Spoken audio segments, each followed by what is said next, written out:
Hello students, good evening. Today in 11th class physics we are continuing with vectors. Vectors में अभी हम लोगों ने वेक्टर एडिशन पढ़ लिया था और वेक्टर एडिशन अभी हम लोगों ने इसके जो रूल्स पढ़े थे वो ट्रायंगल लॉ पढ़ा था और triangle law of vector addition में अभी हम लोगों ने ये पढ़ लिया था कि if two vectors are represented by two sides of a triangle, if two vectors are represented by two sides of a triangle taken in order, then their resultant is represented by the third side taken in reverse order. इनका जो resultant है AB और BC का वो AC से मिलेगा।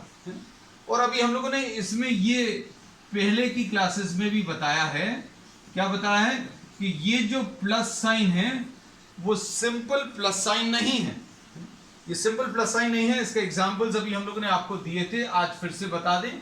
Suppose you are having a displacement of 3 kilometers east and 4 kilometers north। तो अब हम लोग इसको, इन दोनों वेक्टर्स को अगर आप ऐड करें कि 3 kilometers east plus 4 kilometers north, इससे क्या रिजल्ट मिलने वाला है। तो इसके लिए अभी हम लोग क्या करेंगे, ट्रायंगल लॉ का यूज करते हैं। इसमें भी हम लोग बोलेंगे ये 3 किलोमीटर बना लिया बच्चों, फिर उसके बाद ये 4 किलोमीटर नॉर्थ की तरफ बना है। कब बनाना है, कहां बनाना है, जहां पर ये पहला वेक्टर टर्मिनेट कर रहा है वहां से दूसरा वेक्टर स्टार्ट करना है। जहां पर पहला वेक्टर खत्म हो रहा है वहां से दूसरा वेक्टर स्टार्ट करना है। अब ये 4 किलोमीटर नॉर्थ आ गया। अब रिजल्ट क्या आ गया, रिजल्ट ये आ गया कि आप यहां से चलना शुरू किए थे और यहां पर पहुंच गए, तो ये रिजल्ट आ गया इसका, है ना। और ये रिजल्ट कैसे मिलेगा, ये 3 है ये 4 है, तो ये under root of 3 square plus 4 square आ गया, मतलब ये 5 आ जाएगा। तो अब हम लोग ये बोलेंगे कि ये देखो 3 प्लस 4 करने पर इसका आंसर 5 आ रहा है। 3 किलोमीटर ईस्ट और 4 किलोमीटर नॉर्थ को ऐड करने पर आंसर इसका 5 आया है ना। तो अभी हम लोग ये कहते हैं कि ये जो साइन है प्लस साइन, ये सिंपल प्लस साइन नहीं है जो अभी तक हम लोग पढ़ते आए हैं, है ना? तो इसका कुछ स्पेसिफिक मीनिंग है जो कि अभी हम लोगों ने आपको पिछली क्लासेस में भी एक्सप्लेन किया, आज उसी को अभी हम लोग आगे बढ़ाएंगे, है ना। तो ग्राफिकली इसका मतलब क्या है कि आप वेक्टर्स, जिन वेक्टर्स को भी आपको ट्रायंगल लॉ की मदद से ऐड करना है उनको ड्रॉ करिए। पहला वेक्टर, जो भी वेक्टर्स आपको ऐड करने हैं, जैसे ए और बी को आपको ऐड करना है तो क्या करोगे, ए वेक्टर बना लीजिए और ये ए वेक्टर जहां पर भी खत्म होगा वहां पर बी वेक्टर बना लीजिए। सपोज ये बी वेक्टर बना लिया, है ना।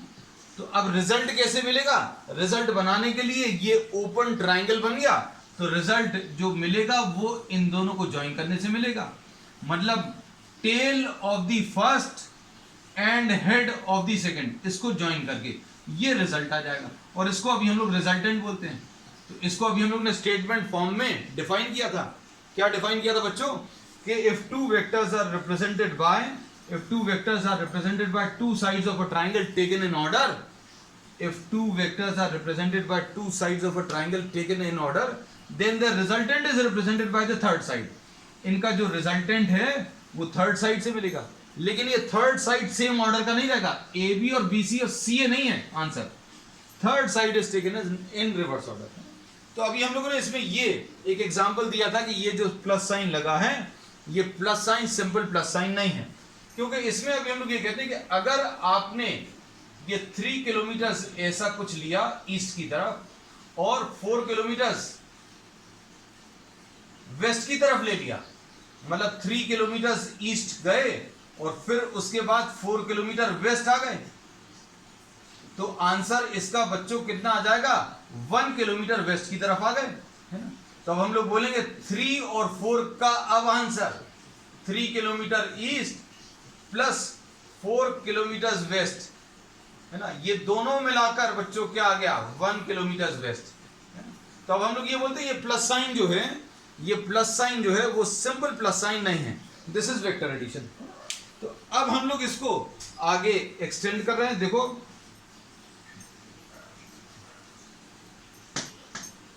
इसमें फिर वेक्टर एडिशन में ट्रायंगल लॉ में अभी हम लोगों ने इसी की मदद से प्रूव कर दिया था कि ये वेक्टर एडिशन जो है ये कम्यूटेटिव लॉ को फॉलो करता है, ये कम्यूटेटिव लॉ को फॉलो करता है और ये एसोसिएटिव लॉ को भी फॉलो करता है। एसोसिएटिव लॉ को मतलब a plus B plus C is equal to A plus B and plus C.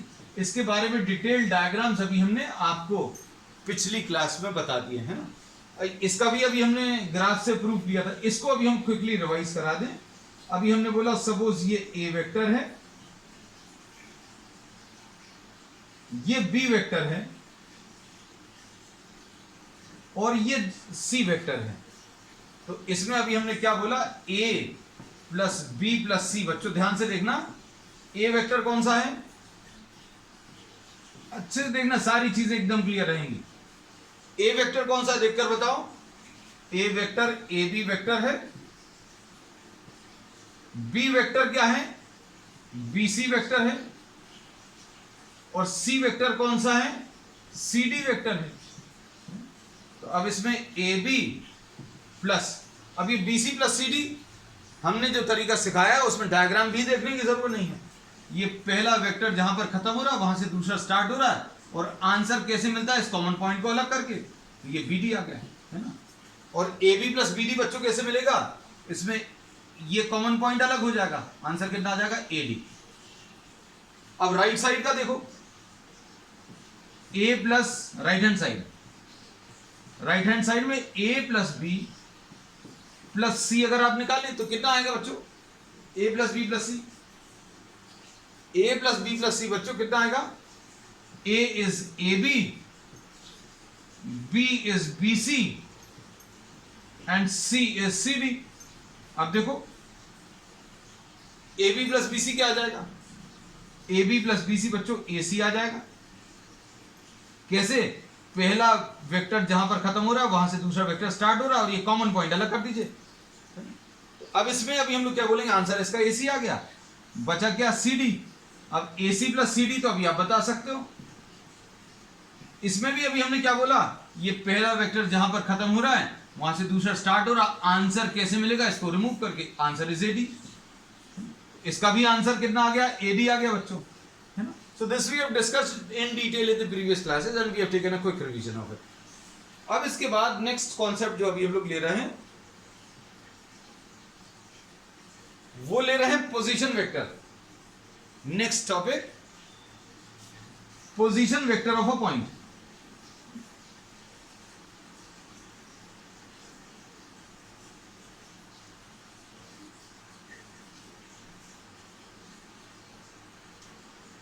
Next topic जो है position vector of a point. अब हम लोगों ने अभी तक ये कहा था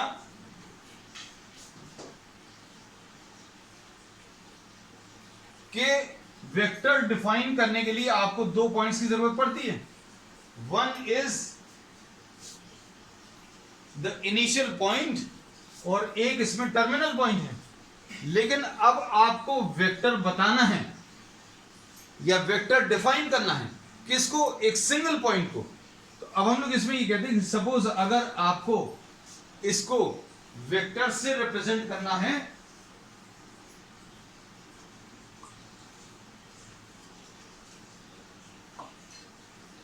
अगर आपको इसको वेक्टर से रिप्रेजेंट करना तो आप ओरिजिन को इनिशियल पॉइंट ले लो। तो position vector of a point P will be what, the OP vector, where O is what, the origin। तो किसी एक पॉइंट को अगर वेक्टर के टर्म्स में डिफाइन करना है तो हम लोग ओरिजिन को इनिशियल पॉइंट ले लेंगे। अब हम लोग ओरिजिन अगर बनाया तो अब एक्स एक्सिस और वाई एक्सिस भी बना लिया बच्चों। देखो this is x axis and this is y axis. तो अब इसमें क्या बोलेंगे, देखो जरा, OP will be termed as the position vector of the point P। OP will be position vector of the point P। अब इसी टाइप से सपोज कोई और पॉइंट Q भी दिया हुआ है ना? अब क्या बोलेंगे, O Q will be position vector of the point Q. मतलब अगर आपको इसको वेक्टर से डिफाइन करना है तो आप क्या करोगे, इसको आप क्यू पॉइंट को ओ से ज्वाइन कर दो, this will be the position vector of Q. अब इसके बाद देखो ध्यान से कि अब आपको इसमें ट्राइंगल लॉ लगाना है। देखो इसमें एक पॉइंट अभी हम लोगों को ये अगर दिया हुआ है और इसको अगर आपको वेक्टर से डिफाइन करना है तो आप ओरिजिन से ज्वाइन कर दो। कोई भी पॉइंट, उसको अगर एक सिंगल पॉइंट को अगर आपको वेक्टर से रिप्रेजेंट करना है तो अभी आप क्या करोगे, उस पॉइंट को ओरिजिन से ज्वाइन कर दोगे। अब देखो ध्यान से, अब हम लोग इसमें ये बोलेंगे, देखना अच्छे से, ट्राइंगल लॉ अगर अभी हमें लगाना है तो कैसा लगाएंगे, ओपी प्लस पी क्यू, पहला वेक्टर जहां पर टर्मिनेट कर रहा है, पहला वेक्टर कहां पर स्टार्ट हो रहा है बच्चों, ओ से स्टार्ट होकर पी पर टर्मिनेट कर रहा है, ये इसका टेल है, ये इसका हेड है। मतलब अभी हम लोग कह रहे हैं first vector terminates at the point P, वहां से दूसरा वेक्टर स्टार्ट हो रहा है। आंसर क्या आ जाएगा, ये कॉमन पॉइंट को आप रिमूव कर दो और इसको अभी हम लोग क्या लिख लेंगे, ओ की। और इसको सिंपल भाषा में अभी हमने आपको याद कराया था, हमने कहा था इसको सिंपल भाषा में याद रखने का तरीका क्या है, ओ से क्यू जाने का दो रास्ते हैं, दो रास्ते दोनों तरफ लिखे हुए। कौन से दो रास्ते हैं बच्चों, ओ से क्यू डायरेक्टली ये लिखा हुआ है, दूसरा रास्ता कौन सा है, ओ से पी और पी से क्यू, ओ से क्यू डायरेक्टली, ओ से क्यू डायरेक्टली, और दूसरा रास्ता क्या लिखा हुआ है, ओ से पी और पी से क्यू। ओ से पी चले जाओ, पी से क्यू चले जाओ, या फिर ओ से क्यू डायरेक्टली चले जाओ, है ना। तो ये ट्रायंगल लॉ के एप्लीकेशन अभी हमने कई तरीके से बताया आपको कैसे याद रखना है ना। तो एक तो तरीका अभी हमने खुद के मूवमेंट से रिलेट करके बताया है, कैसा कि भाई ओ से क्यू जाने के लिए ओ से क्यू चले जाओ, या फिर ओ से पी और पी से क्यू। अब हम अगर आपको इसमें ये पूछे, ध्यान से देखना बच्चों, हम आपको रिवाइज ही करा देंगे, ओ से ए जाना है तो अब आप इसका ट्रायंगल लॉ तुरंत लिख सकते हो। ओ से ए जाने का तरीका क्या होगा, आप ओ से बी चले जाओ और बी से ए चले जाओ, ओ से बी और बी से, ये देखो ये ट्रायंगल लॉ ही है ना। तो अभी हम लोग बोलते कई तरीके हैं, और इसको दूसरा तरीका क्या है, ये बी जहां पर खत्म हो रहा है, ये पहला वेक्टर जहां पर खत्म हो रहा है वहां से दूसरा स्टार्ट हो रहा है, आंसर में ये बी अलग हो जाएगा, ओ ए आंसर आ जाएगा। ऐसा भी याद रख सकते हैं, कैसे भी याद रखो। अब देखो बच्चों पी क्यू क्या आएगा, पी क्यू अगर निकालना तो ये आ जाएगा O Q minus OP. P Q क्या आ गया, ओ क्यू माइनस ओपी। अब ओ क्यू क्या है बच्चों, देखो ध्यान से, ओ क्यू क्या था, ये लिखा हुआ है, इसको अभी हम लोग शॉर्ट में लिखेंगे, देखना अच्छे से। ये क्या है, पोजीशन वेक्टर ऑफ क्यू, मतलब पोजीशन वेक्टर ऑफ क्यू, ये पीवी लिख दिया अभी हमने शॉर्ट में। पोजीशन वेक्टर इतना बड़ा नहीं लिखकर पीवी लिख दिया, इसको भी अभी हम लोग पी डॉट वी लिख देंगे, है ना, क्योंकि अब इतना बड़ा बड़ा बार बार नहीं लिखेंगे। पोजीशन वेक्टर ऑफ क्यू, और ये क्या है ओपी, ओपी क्या है बच्चों, पोजीशन वेक्टर ऑफ पी। तो ये आ गया पी क्यू। अब इसको याद रखना, याद रखने का तरीका क्या है कि अगर आपको कोई वेक्टर पोजीशन वेक्टर के टर्म से निकालना है, जैसे पी क्यू निकालना था, पोजीशन वेक्टर के टर्म से निकालना है, तो अब हम लोग इसको कैसा बोलेंगे बच्चों, जो बाद में लिखा है क्यू उसको यहां पर पहले लिखना है। पी में से पी क्यू में पी पहले लिखा है तो पी बाद में आएगा, क्यू बाद में लिखा है तो क्यू पहले आएगा। याद रखने का तरीका, इधर पर देखो जरा कैसा लिखोगे, ए बी अगर निकालना है, ए बी कैसा लिखोगे, जो पहले लिखा है वो बाद में आएगा, जो बाद में लिखा है वो पहले आएगा। Position vector of B minus position vector of A, इतना आ गया। अब देखो इसमें तो पी क्यू अभी हम लोग को पता चल गया, पी क्यू निकालने का तरीका क्या है ये याद रखना, जैसा कि आपको कोई भी लाइन पी क्यू हो आर एस हो, ये पोजीशन वेक्टर के टर्म्स में बताई जा सकती है। अब भाई पोजीशन वेक्टर पे इतना स्ट्रेस क्यों दे रहे हैं, तो देखो अब अगले टॉपिक में आपको पता चलेगा पोजीशन वेक्टर का यूज क्या है। देखो अच्छे से, हम लोगों ने कोऑर्डिनेट सिस्टम तो पढ़ा हुआ है। कोऑर्डिनेट सिस्टम क्या पढ़ा हुआ है कि भाई किसी भी प्लेन को एक्स एक्सिस और वाई एक्सिस जो है 4 पार्ट्स में डिवाइड कर देती है, और किसी पॉइंट की पोजीशन अगर आपको बतानी है तो पॉइंट की पोजीशन अभी हम लोग एक्स और वाई के टर्म्स में बता देते हैं। अब हम लोग फिर से ये लिख रहे हैं, position vector of a point. अब P के कोऑर्डिनेट्स आपको दिए हैं, सपोज एक्स वाई, अच्छे से समझना। अब आपको दिया हुआ क्या है, आपको ये पॉइंट P दिया हुआ है और इसके कोऑर्डिनेट्स बच्चों एक्स और वाई दिए, बस। अब इसमें बताओ क्या कर सकते हैं, इसमें क्या चीज की जा सकती है। हम लोग ये कहते हैं कि आप इसको यहां से परपेंडिकुलर ड्रॉ करो, M आ गया, ये सपोज x है, ये सपोज y है, क्योंकि x और y कोऑर्डिनेट्स तो अभी हम लोग ऐसे ही मालूम है। अब इसके बाद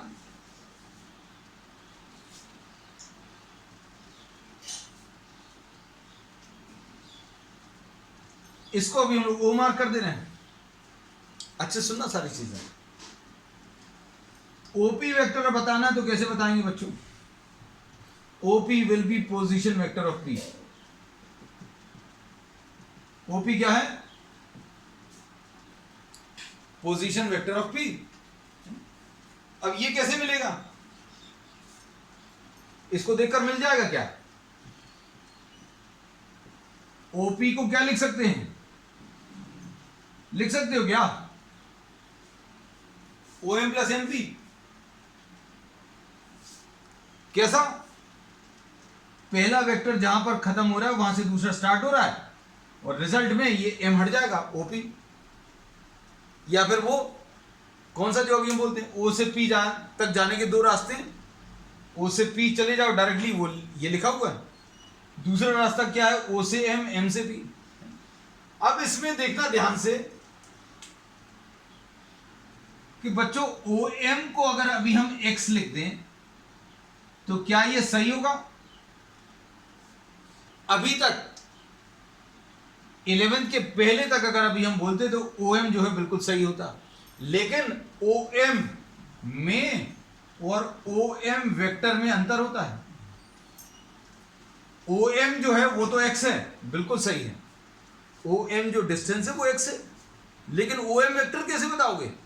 तो अब इसके लिए याद रखो, हमने कुछ बेस वेक्टर्स बताए थे, ध्यान है, हमने बताया था कि I, J और K, बच्चों I, J और K ये वेक्टर्स हैं, ये यूनिट वेक्टर्स हैं, और इनका काम क्या है, ये सिर्फ डायरेक्शन स्पेसिफाई करने के लिए काम आते हैं। यूनिट वेक्टर्स अगर अभी हमें पूछे तो यूनिट वेक्टर्स की खुद की मैग्नीट्यूड, I की मैग्नीट्यूड 1 होगी, J की मैग्नीट्यूड भी 1 होगी, और K की मैग्नीट्यूड भी 1 होगी। तो इनका यूज क्या है भाई, इनका यूज है कि ये डायरेक्शन बताएंगे। अब जैसे अभी हमें OM बताना, तो ये OM तो x हो गया, लेकिन ये किस डायरेक्शन में है, ये OM वेक्टर, OM लेंथ में तो कोई समस्या नहीं, ये बिल्कुल सही है। लेकिन अगर आपने ये x लिख दिया तो ये गलत है। क्यों, क्योंकि इसमें x बार पता चला है, डायरेक्शन O से M, ऐसा कुछ डायरेक्शन, ये डायरेक्शन पता चलेगा बच्चों किससे, I। किससे पता चलेगा, इस डायरेक्शन से, I वाले से। I कहां पर है, अलोंग द x डायरेक्शन, ये याद रखना। अब भाई जब आपने यहां पर I लगा दिया तो मन में आएगा कि ये चेंज हो गया, तो बच्चों कुछ चेंज नहीं हुआ, इसकी जो मैग्नीट्यूड है, मैग्नीट्यूड वो अभी भी x है, लेकिन डायरेक्शन पता चल गया, direction is along the x direction. बच्चों इसका डायरेक्शन x डायरेक्शन के अलोंग है, ये अभी हमें I वेक्टर से पता चला। तो भैया अभी हमने यहां पर xi लिख दिया। अब MP देखो, MP कहां की तरफ है, ऊपर की तरफ है। MP कहां की तरफ है, MP अभी हमने बोल दिया y है, MP बिना वेक्टर के तो y है, लेकिन एमपी वेक्टर अगर बोलेंगे बच्चों तो एमपी वेक्टर क्या आ जाएगा, वाई जे आ जाएगा। जे कैसे पता चलेगा, क्योंकि अभी हमने बता ही दिया था, ये पिछली क्लासेस में बताया था, आज फिर रिपीट कर दे रहे हैं कि एक्स डायरेक्शन में यूनिट वेक्टर आई होता है, वाई डायरेक्शन को डिफाइन करने के लिए यूनिट वेक्टर जे होता है, और जेड डायरेक्शन को डिफाइन करने के लिए यूनिट वेक्टर के होता है। तो हम लोग क्या बोलेंगे बच्चों, ओ एम आ गया एक्स आई और एमपी क्या आ गया, वाई जे। अब इसमें अभी हम लोगों को यह पता चल गया कि ओपी वेक्टर क्या आ गया, एक्स आई प्लस वाई जे। तो अब इसमें ध्यान से सुनना, इसका यूज क्या है, अब हम लोग ये सब चीजें क्यों पढ़ रहे हैं, तो देखना, अब आपको एप्लीकेशन भी आज इसका सिखाई देते हैं। देखना, अब ओपी अगर हम डायरेक्टली लिखें ओपी और ओपी वेक्टर लिखें, इसमें अंतर होना चाहिए, है ना। तो ओपी वेक्टर तो लिख चुके हैं, ओपी वेक्टर लिख लिया आपने, एक्स आई और वाई जे। अब इसमें ओपी लेंथ अगर आपको बतानी है तो कैसे मिलेगी, ये ओपी लेंथ ये मिलेगी under root of O M square plus M P square.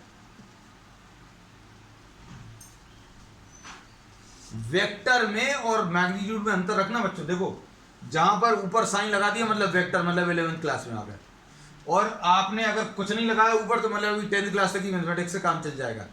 देखो ओपी लेंथ मतलब O M square plus M P square, मतलब कितना आ गया बच्चों, ओ एम कितना है एक्स स्क्वायर और एम पी कितना है वाई स्क्वायर। लो हो गया काम, इसको ओपी बोल दिया। और ओपी क्या चीज है, ओपी क्या है, इसकी लेंथ है। अब लेंथ मतलब ओपी वेक्टर का मैग्नीट्यूड, ओपी वेक्टर का मैग्नीट्यूड यानी ओपी ये कितना है, under root of x square plus y square. अब देखो, जितनी चीजें अभी हमने आज बताई हैं उनका एक बहुत क्विक रिवीजन। क्या पी पॉइंट के कोऑर्डिनेट्स दिए बच्चों, एक्स और वाई, पी पॉइंट के कोऑर्डिनेट्स एक्स और वाई दिए। ओपी वेक्टर बताना है तो बिल्कुल कुछ डायग्राम देखने की जरूरत नहीं है, कुछ भी देखने की जरूरत नहीं है। आप क्या करो, इसमें आई लगा दो और इसमें क्या लगा दो, जे लगा दो। एक्स के साथ आई लगा दिया, वाई के साथ जे लगा दिया, तो आपको ओपी आ गया। ये देखो यही आया है, बहुत सिंपल है। फिर उसके बाद देखना, इसका मैग्नीट्यूड अगर बताना है तो कैसे बताएंगे, द कोएफिशिएंट ऑफ आई के साथ जो नंबर है उसको स्क्वायर करो, जे के साथ जो नंबर है उसको स्क्वायर करो, ये आंसर आ गया। तो देखो अभी हमने सिर्फ 3 लाइनों में ये सारी चीजें बता दी। पूरा फिर से बता दें तो इसमें अभी हम लोगों ने ये बोला, ये बच्चों अगर किसी पॉइंट के कोऑर्डिनेट्स एक्स और वाई हैं तो आप कोऑर्डिनेट सिस्टम में इसको एक्स और इसको वाई लिख सकते हैं। और आज जो डेफिनेशन पढ़ ली है क्या, OP is the position vector of P. OP vector क्या है, अगर आपको पी का पोजीशन वेक्टर बताना तो ओपी वेक्टर बता दोगे। और ओपी को ट्राइंगल लॉ में कैसा बोलेंगे, ओपी को अगर बताना तो O M plus M P, O M plus M P लिख लिया। अब ओ एम कितना है, ओ एम ये वाला वेक्टर, ओ एम डिस्टेंस तो एक्स है, लेकिन अगर वेक्टर बनाना तो आई लिख दिया। आई क्यों, क्योंकि आई एक यूनिट वेक्टर एक्स डायरेक्शन में। एमपी ये वाई है, लेकिन इसको वेक्टर बताना है तो वेक्टर अभी हम लोग जे के टर्म से बता देंगे, तो वाई जे आ गया। ठीक, अब ओपी लेंथ अगर बतानी है तो ये O M square plus M P square x square plus y square, और इसको ओपी लेंथ को अभी हम लोगों ने मैग्नीट्यूड ऑफ ओपी बता दिया, और इसको शॉर्ट में अभी हमने आपको रिवाइज करा दिया। अब देखना सारी चीजें अच्छे से। तो अगर आपको ध्यान से सुनना,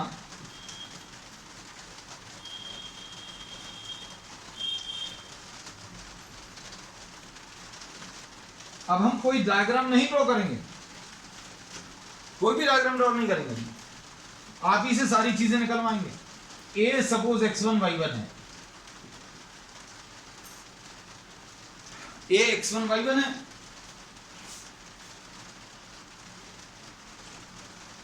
तो पोजीशन वेक्टर ऑफ ए यानी ओ ए कैसे मिलेगा? इसके साथ आई लगा दो, y1 के साथ j लगा दो, ऐसे ही सिखाया है, ऐसे ही है ना। b सपोज x2 y2 है बच्चों, लो x2 y2 लिख दिया। अब OB कितना आएगा? OB यानी पोजीशन वेक्टर ऑफ B, क्या होगा? इसके साथ I लगा दो और y2 के साथ j लगा दो, लो ये भी हो गया। अब AB कैसे निकालोगे बच्चों? अपन ने आज ही सीखा है। अगर आपको AB बताना है तो ये कैसे मिलेगा? Position vector of B minus position vector of A।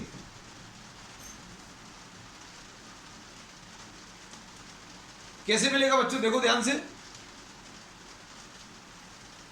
Position vector of B minus position vector of A, मतलब ये कितना आ जाएगा बच्चों? x2y plus y2j minus position vector of A कितना है बच्चों?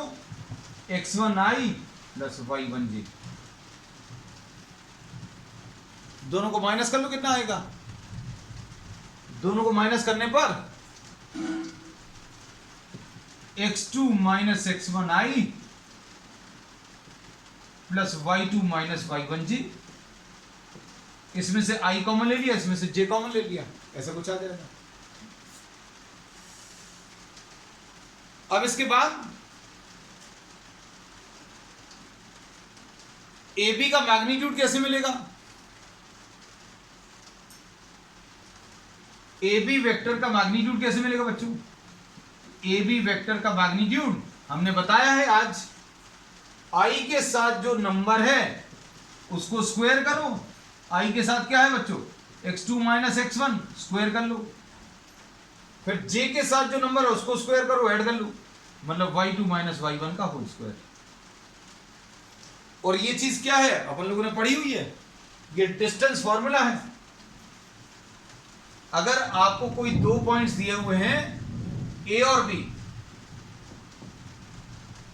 x1 y1 और x2 y2, है ना, तो इनके बीच में अगर डिस्टेंस बताना है तो डिस्टेंस फॉर्मूला कितना होता है? x2 माइनस x1 का whole square and y2 minus y1 का होल स्क्वायर। तो ये अभी हम लोगों ने प्रूव कर दिया है, किसकी मदद से? वेक्टर्स की मदद से। हम रिपीट कर रहे हैं कैसे आएगा, देखो जरा। हमने बोला कि आप A का पोजीशन वेक्टर लिख लो, कैसे लिखोगे? x1 में I लगा दो, y1 में j लगा दिया। B का पोजीशन वेक्टर लिख लो, कैसे? x2 में I लगा दिया, y2 में j लगा दिया। फिर AB कैसे निकालते हैं बच्चों? AB में मिलता है position vector of B minus position vector of A। B में से A का पोजीशन वेक्टर माइनस करो तो ये आ गया। अब इसके बाद मैग्नीट्यूड निकालने का तरीका क्या है? मैग्नीट्यूड निकालने का तरीका ये है, I के साथ जो नंबर है उसको स्क्वायर करो, J के साथ जो नंबर है उसको स्क्वायर करो। I के साथ जो नंबर है x2 माइनस x1 उसको स्क्वायर किया, J के साथ जो नंबर है y2 माइनस y1 उसको स्क्वायर कर दिया, तो ये AB का मैग्नीट्यूड आ गया। और AB का मैग्नीट्यूड मतलब डिस्टेंस AB, और डिस्टेंस AB का ये formula, this is the distance formula, है ना। चलो बच्चों, आज के लिए इतना ही। We will continue with the remaining topics और the next topic on the next one. That's all for today.